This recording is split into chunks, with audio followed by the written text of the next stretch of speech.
নমস্কার, কেমন আছেন আপনারা সবাই? আপনাদের সাথে নতুন আরেকটা রেসিপি নিয়ে চলে এসেছি আবার। আজকে যে রেসিপিটা আপনাদের সামনে শেয়ার করছি সেটা খুবই সুস্বাদুকর একটা রেসিপি আর এই গরমের জন্য একদম পারফেক্ট। রেসিপিটা খুবই সিম্পল, তবে খেতে অসাধারণ লাগে। একবার হলেও বাড়িতে ট্রাই করে দেখতে পারেন। তাহলে চলুন রেসিপিটা করতে কী কী প্রয়োজন হয় সেটা দেখে নেওয়া যাক। সবার প্রথমে আমি মাছটা ভালো করে পরিষ্কার করে কেটে ধুয়ে লবণ হলুদ মাখিয়ে দিয়েছি। তারপরে কড়াইতে তেল দিয়ে ভালো করে তেলটা গরম করে নিয়েছি আর এর মধ্যে দিয়ে দেবো এক এক করে শোল মাছগুলো। এবার মাছগুলো উল্টে পাল্টে ভালো করে ভেজে নেব। যতক্ষণ মাছগুলো ভালো করে ভাজা হতে থাকে তারই মাঝখানে দিকে আলু আর বেগুনটা ভালো করে কেটে নেব। আর এখানে আমি কাটা বেগুন ইউজ করছি। এই কাটা বেগুন দিয়ে মাছের ঝোল রান্না করলে স্বাদটা আরও বেশি বেড়ে যায়। তো বেগুনগুলোকে যেরকম ইচ্ছা আপনারা সেরকমভাবে কাটতে পারেন। আমি এইভাবে লম্বা লম্বা করে কেটে নিচ্ছি ভালো করে।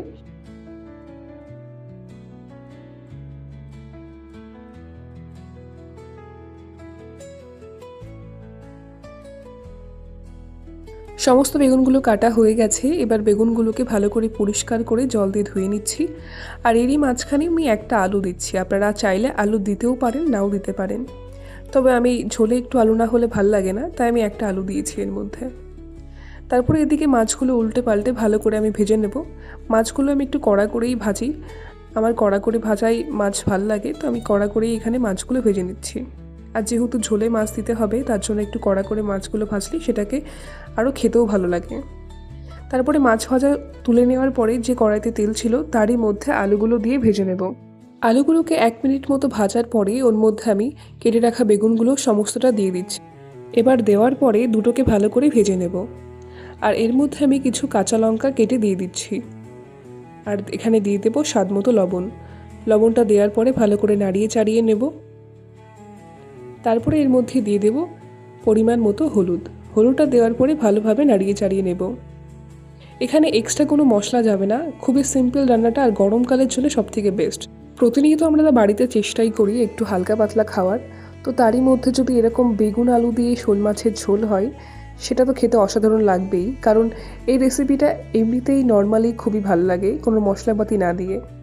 তারপর বেগুন আলুটা ভালো করে ভাজার পরে এখানে আমি জল দিয়ে দিয়েছিলাম। জল দিয়ে ভালো করে ফুটিয়ে নিয়েছি। আলু আর বেগুনটা ভালোভাবে সেদ্ধ হয়ে গেছে, ওটাকে নামিয়ে নিয়েছি। তারপরে কড়াইটা বসিয়ে তার মধ্যে সামান্য একটু তেল দিয়ে জিরে ফোড়ন দিয়েছি আর একটা তেজপাতা ছিঁড়ে তার মধ্যে দিয়ে ভালো করে ভেজে নিয়ে এবার আমি এটাকে সোমবারা দেবো। তার জন্য বেগুন আর আলুর ঝোলটা আমি এর মধ্যে দিয়ে দিলাম। দেওয়ার পরে একটু নাড়িয়ে ছাড়িয়ে নিয়ে এর মধ্যে মাছগুলো এবার দিয়ে দেবো।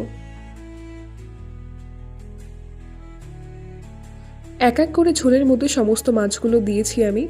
আপনারা চাইলে আগেও দিতে পারেন, তবে আমি আপনাদের বলবো আপনারা সোমবারের পরেই দেবেন, কারণ মাছগুলো তাহলে ভাঙবে না। এই টাইমে দিলে মাছগুলো একটুখানি ঝোলটাও চুষে নেবে আর তার সাথে মাছগুলো ভাঙবেও না। এরপরে আমি এখানে 2 থেকে 4 মিনিট ভালো করে জ্বালিয়ে নিয়েছি। জ্বালিয়ে নেওয়ার পরে এবার নামিয়ে নেব। দেখুন মাছগুলোতে খুব ভালোভাবে ঝোলটা ঢুকে গেছে। এবার এখানে আমি নামিয়ে নিয়েছি। রেসিপিটা খুব সিম্পল, তবে খেতে অসাধারণ লাগে। এই গরমকালের জন্য সবথেকে বেস্ট। বাড়িতে অবশ্যই একবার ট্রাই করে দেখবেন। ভালো লাগলে অবশ্যই লাইক কমেন্ট শেয়ার